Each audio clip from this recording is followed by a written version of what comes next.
Sir एक बहुत ही इसी इन्फ्लुएंसर वाले टोन के ऊपर, क्योंकि हम डेट की बात कर रहे हैं, रेड फ्लैग्स होते हैं टू मच डेट के, कि बहुत सारा डेट का क्या रेड फ्लैग है। मतलब मैं इस पोजीशन में आ चुका हूँ पास्ट में, इसलिए मेरे को पता है वो कैसा लगता है, ठीक है। और मैं इतनी डेंजरसली क्लोज आ चुका हूँ कि I have gone to the other side as well, कि जहाँ पे मेरे को बेसिक लिविंग एक्सपेंसेस के लिए फोर्सफुली रेड बटन दबाना पड़ा, लोन लेना पड़ा घर से, या बोलना अपने आप को कट डाउन करना पड़ा। मैं वहां तक रेड फ्लैग नंबर 1। हाँ, तो मैं उसी पे आ रहा हूँ। तो मैं वहां पहुंच चुका था। It took me a lot of time to figure out कि मैं क्या गलत कर रहा था, राइट। पर ऐसा हो जाता है, it happens to the best of us, right.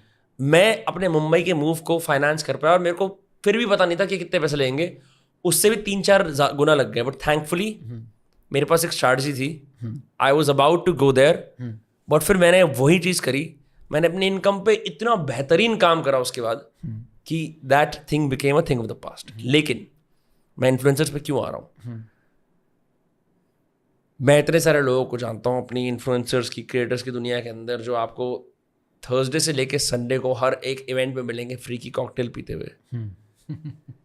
लेकिन मैंने उनके घरों में देखा है कि वो लिखा था ना, electricity bill past over due, ऐसे लिखा होता है ना। तो आप सोचते हो कि पिक्चरों में लिखा हुआ है जब इंसान की, वो ये रियल देखा है मैंने, कि उनका लैंडलॉर्ड उनसे बात नहीं कर रहा है, वो बाहर दिखा रहे होंगे इंस्टाग्राम पे about to build the next big thing, और अंदर मैंने उनकी ईमेल्स पढ़े हैं, 80 के इनवॉइस अनपेड। इतनी आई थिंक सबसे बड़ा स्कैम तो इन्फ्लुएंसर्स फ्रैंकली करते हैं, जहां हम अपनी लाइफ को इतना लार्जर देन लाइफ पोर्ट्रे करते हैं और खुद डेट साइकिल में ट्रैप्ड है। और लोगों को भी वो डेट साइकिल में लेके आ रहे हैं, क्योंकि वो भी चाहते हैं कि आप भी ऐसा ही इनकी तरह बनो, ग्लैमरस बनो। Social media is one of the biggest reason that we are spending without any reason. So आपके हिसाब से और कौन से ऐसे रेड फ्लैग्स हैं जो लोगों को शायद पता भी नहीं होंगे कि वो सीक्रेटली डेट में रह रहे हैं, but they don't even know?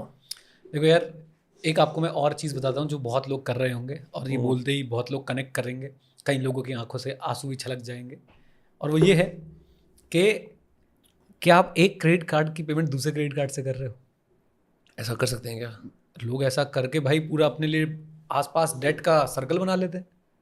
एक बात। दूसरी बात, क्या आप अपने क्रेडिट कार्ड के सिर्फ वो जो मिनिमम अमाउंट ड्यू आता है सिर्फ वही पे करते हो क्या? आपकी हालत ख़राब होने वाली है। तीसरी बात, क्या आपने कुछ पैसे इमरजेंसी फंड के लिए रखे हुए थे और आपको वो निकालने पड़ रहे हैं बिना इमरजेंसी आए, रेगुलर खर्चा करने के लिए, राइट? चौथी बात, एक बार बैठ के एक छोटा सा रेशियो है, डेट टू इनकम रेशियो, वो कैलकुलेट कर लो। डेट टू इनकम रेशियो कितना है? आपका महीने में इनकम कितनी है, आपकी EMIs कितनी जाती हैं।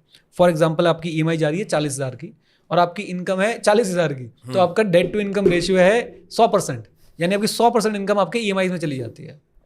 लोअर द बेटर, 0 सबसे बेस्ट है, राइट? और ये इतना बेसिक है, जब मैं अगर किसी कंपनी को इन्वेस्ट करने के लिए चूज करता हूँ, I make it a point कि मेरी कंपनी पर डेट ना हो।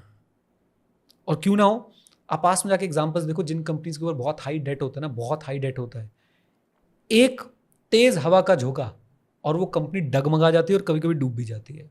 जैसे कि फ्यूचर रिटेल के बारे में आप पढ़ सकते हैं, इसके बारे में, जो अभी अच्छी खासी कंपनी थी और कैसे एकदम खत्म हो गई जस्ट बिकॉज कोविड आया, डेट बहुत था, तो साहूकार का ब्याज रुकता नहीं है, चलता रहता है। और जो ग्रेटेस्ट कंपनीज होती है ना, आप देखना वो हमेशा कम डेट पे काम कर रही थी, ऑलमोस्ट 0 डेट पे काम कर रही थी। जो ये जैसे बड़े बड़े स्टार्टअप्स हैं इंडिया में, जैसे कि क्रेड है, जोमेटो है, या फिर ये सब लोग लेते हैं बहुत ज़्यादा डेट?